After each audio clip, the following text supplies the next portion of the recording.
The Land of Dawn is set to Cuneta Astrodome. Ayon ng anunsyo ng MPL Philippines kung saan pinili ang Pasay Base Arena bilang bagong tahanan ng MPL Season 16 playoffs. Ang mga dapat abangan ng MPL fans, alamin sa aking report.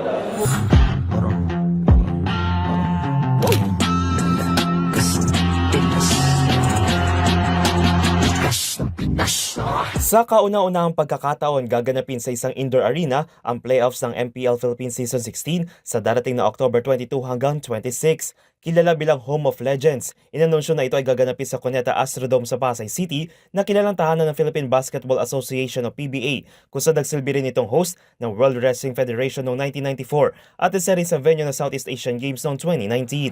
It is very important. I know that we've been hosting a traditional sport. And right now we're evolving sport not just only basketball or volleyball and other sports, but also through e-games.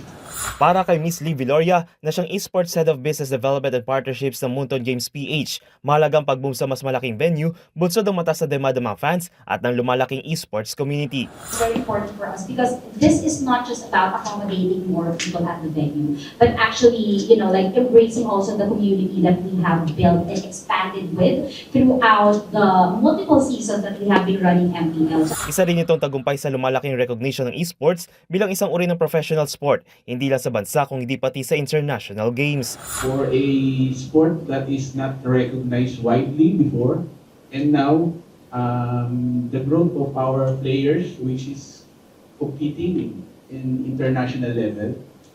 So that's how the growth of the esports in the Philippines and abroad.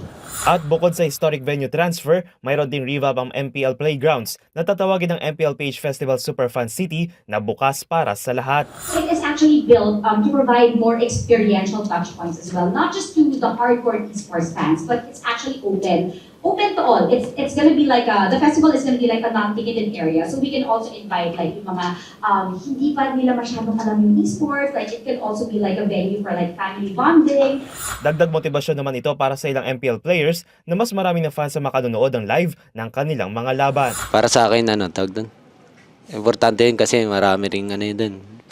Tas nakaka-motivate din yun pag nakikita mo yung mga marami nanonood ng tao sa inyo.